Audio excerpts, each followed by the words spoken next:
자, 반갑습니다. 오늘은 지난 영상에 이어서 재무제표를 볼 때, 분석을 할 때 필수적으로 검토해야 될 항목들에 대해서 계속 좀 나가보도록 하고요.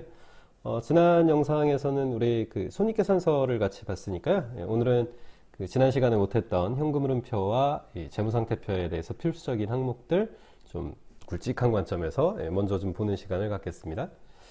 자, 먼저 현금흐름표인데요. 현금흐름표 쪽에서 개인적으로 좀 이렇게 포커싱을 했었던 부분은 이 기업이 1년 동안 얼마의 현금을 창출할까, 그 현금 창출한 거를 가지고 과연 투자활동이라든지, 그러니까 영업활동에서 창출한 현금 흐름을 가지고 투자활동이나 이 재무활동 쪽에 충분히 커버가 되는가라는 부분들 좀 확인하고 싶었었고, 얼마나 또 그러한 것들이 안정성이 있는가, 그리고 투자는 좀 잘하고 있는가, 차입했던 거는 잘 상환하고 있는가 라는 등등을 좀 확인하고 싶은 부분이었는데, 삼성전자 거를 예를 가지고 한번 또 같이 알아보도록 하겠습니다. 삼성전자의 연결 재무제표를 좀 보면 거기에 이제 이 연결 현금 흐름표라는 거를 좀 보면요. 개인적으로 이렇게 딱 삼성전자 재무제표는 우리나라 넘버원 기업이라서 그런지 몰라도 상당히 좀 이쁩니다. 이쁘고요. 일반적으로 영업활동 현금 흐름이 가장 중요하다 이렇게 얘기를 하잖아요. 그래서 플러스가 되는 것이 좋겠다 이렇게 얘기를 하는데 항상 플러스고요. 그렇죠? 또 어떤 기업들 보면은 그 어쩌다 한번 이제 영업활동 현금 흐름은 한 번은 마이너스가 될 수 있는데 그게 2년 연속 이렇게 마이너스가 된다. 이 상당히 좀 리스크가 있다라는 관점에서 투자를 할 때 좀 유의를 해야 된다라는 부분들 흔히 좀 말씀하시는 부분들인데 저는 이제 그거에다가 플러스 해가지고 필수적으로 좀 보셔야 될 부분이 제조기업 쪽이다라고 한다면은 이 당기 순이익하고 영업활동 현금 흐름이라는 거를 좀 비교해 보셔야 된다라고 생각을 합니다. 그래서 당기 순이익보다 적어도 제조기업이다 그러면 영업활동으로 인한 현금 흐름이 더 커야죠. 근데 이제 그 이유가 당기 순이익에서는 그 비연금성 비용들을 다 빼지 않습니까? 근데 이제 현금 흐름표라는 거는 비연금성 비용을 빼는 것이 아니라 실제 기업에서 그 일정한 기간, 1년이다 그러면 1년 동안 현금이 들어오고 나간 거, 실제 현금이 들어오고 나간 거를 보여주는 부분이기 때문에 당기 순이익에서 뺐었던 가장 대표적인 뭐 비연금성 비용인 감가상각비 같은 거를 더해줘야 되거든요. 조정을 통해서. 근데 이제 제조기업이다 그러면 감가상각의 비중이 상당히 좀 크기 때문에 감가상각비의 비중이 일반적으로 보면 당기순이익보다는 영업활동 현금 흐름이 플러스가 되는 것이 일반적인 거죠. 근데 그게 아니다 그러면 이제 어라 왜 그럴까 이제 이렇게 들어가야 되는 질문이 될 수 있을 겁니다. 물론 이제 삼성전자 같은 경우는 이쁘다고 말씀드렸던 게 당기순이익보다 영업활동 현금 흐름이 크네요. 그렇죠? 뭐 전기도 마찬가지고 전전기도 마찬가지고 그래서 상당히 좀 이쁜 괜찮은 재무제표인데 그 어떤 기업에서 예를 들어서 당기 순이익은 플러스가 나는데 영업활동 현금 흐름이 마이너스다 그러면 왜 그럴까 라는 쪽으로 들어갈 때 제일 먼저 많이 보는 부분이 이제 영업활동으로 인한 자산부채 변동사항을 봐야 되는 거죠. 그래서 영업활동으로 인한 자산부채 변동사항을 본다라고 한다면 뭐 삼성전자는 볼 필요는 없겠지만 뭐 주석에 가면 다 있거든요. 그래서 한번 생각을 해보면 영업활동으로 인한 자산부채 변동이라는 걸 보면 뭐 여러 가지 항목들이 많습니다만 크게 그렇게 보시면 되죠. 자산 같은 경우는 자산이 플러스가 된다, 증가가 된다 그러면 영업활동으로 인한 현금 흐름에는 마이너스 요소다. 그리고 부채가 플러스 된다 라고 한다면 이제 플러스 요소다 이렇게 많이 얘기를 하는데 매출 채권이라는 거 그리고 재고 자산이라는 거 매입 채무라는 거를 보통 이제 필수적으로 많이 확인을 하죠. 그래서 매출 채권이 증가를 했다, 자산이 증가했다 그러면 현금 흐름에는 마이너스잖아요. 영업 현금 흐름에는. 그래서 아까 말씀드렸던 당기 순이익은 플러스인데 영업 활동 현금 흐름이 마이너스다라고 한다면은 여기 들어가셔가지고 그러면 그 마이너스가 된 이유가 예를 들어서 매출 채권이 팍 증가했다. 이거는 매출 채권 회수가 잘 안 되고 있다라는 방증일 수 있고요. 그렇죠?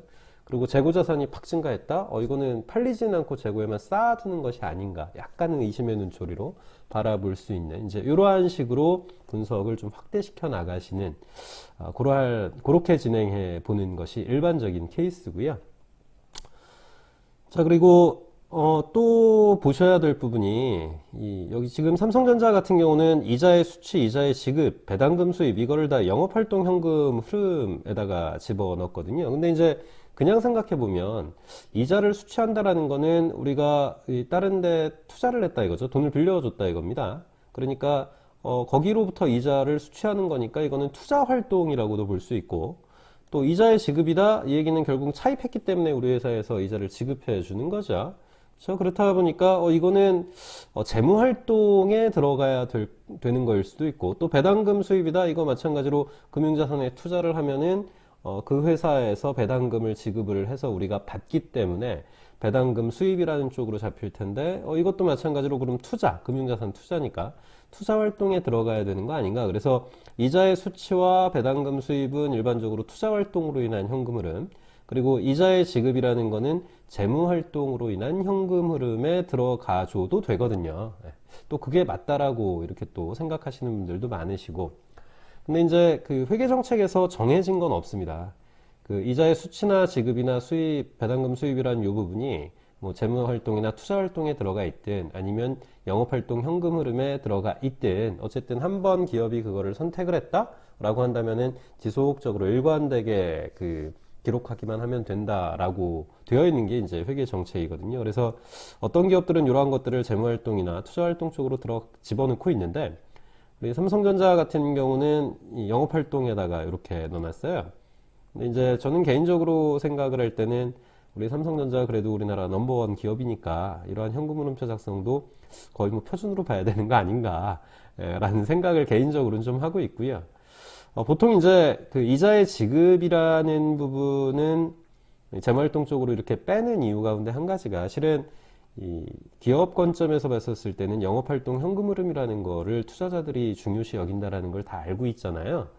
그러니까 이자의 지급 같은 거가 마이너스 요소니까요. 그렇죠? 마이너스 요소니까 이거를 이쪽에다 집어넣으면 영업활동 현금 흐름을 마이너스 시키는, 또 작게 만드는 요소로 될 수 있기 때문에 이자의 지급 같은 경우는 이제 재무활동 쪽에다가 집어넣는 그러한 케이스들도 있을 수도 있다라는 거죠. 그래서 그 영업활동 현금 흐름 쭉 보실 때 어떤 기업에서 이자의 지급이라는 부분들을 재무활동 쪽으로 빼놓고 있다 그러면 그것까지 이쪽으로 가미해서 한번 또 생각해 보실 필요도 있다라고 느끼고요.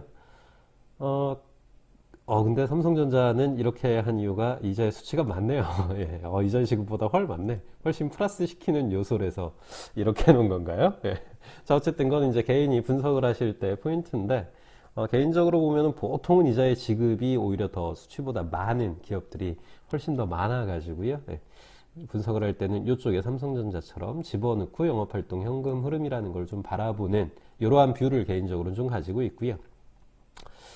자, 그리고 지금 보면요, 영업활동 현금 흐름은 삼성전자가 지금 45조잖아요. 그리고 투자활동 현금 흐름 같은 경우는 39조네요. 여기는 플러스고 여기는 마이너스죠. 그래서 투자활동 같은 경우는 어디에 뭐 유형자산이라든지 무형자산에 투자를 한다, 금융자산에 투자를 한다라고 한다면 이제 돈이 나가는 거니까 마이너스 요소고, 오히려 이제 유형자산을 팔아버린다, 금융자산 투자했던 거를 회수한다 그러면은 돈이 들어오는 개념이니까 플러스 요소인데, 삼성전자 같은 경우 영업활동 현금 흐름이 45조인데 투자활동 현금 흐름은 마이너스 39조예요. 그러면 영업해서 번 돈의 거의 대다수를 투자활동에 쓰는 거 아니야? 이거 남는 거 없네? 그러면 1년 이렇게 해봤자 라는 생각이 들 수도 있는데, 지금 요 투자활동 현금 흐름을 그냥 간단하게만 보면, 큰 구치로 보면 단기 금융상품의 증가가 있고요. 거기에 투자를 했고 장기 금융상품에 투자를 했거든요. 그러면 단기 금융상품과 장기 금융상품에 투자를 해서 실은 뭘 여기에서 얻는 거냐면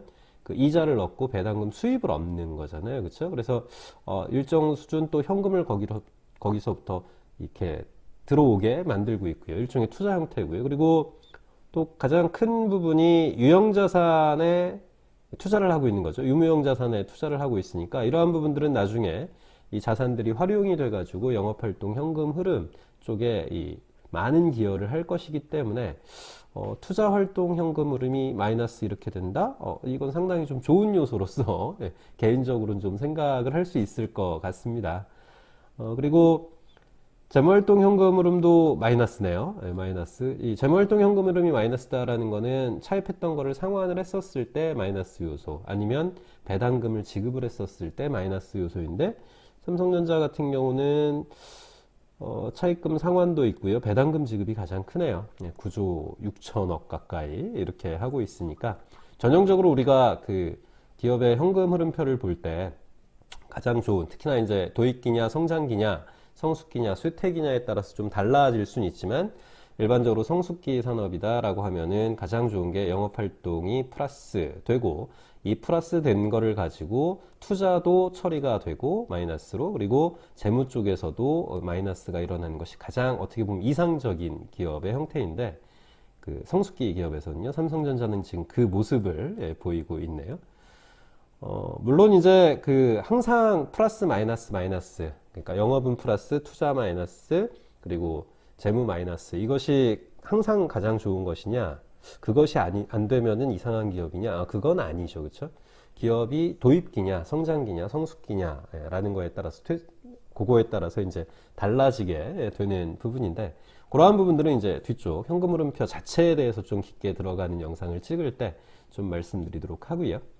그래서 어쨌든 이 연결 현금 흐름표에서 필수적으로 확인해야 될 항목은 지금 말씀드렸던 그러한 부분들 정도면 일단은 되지 않을까라고 생각이 듭니다. 그래서 말씀드렸던 것처럼 영업활동의 현금 흐름과 당기순이익을 비교해서 얘는 플러스인데 얘가 마이너스인 경우, 아니면 얘보다 제조기업인데 얘가 훨씬 더 작은 경우, 그때는 왜 그럴까 하면서 이제 들어가셔야 되는 분석에, 그래서 대표적으로 보면은 자산부채 변동 쪽과 관련된 거를 주석사항을 가지고 확인할 수가 있고요.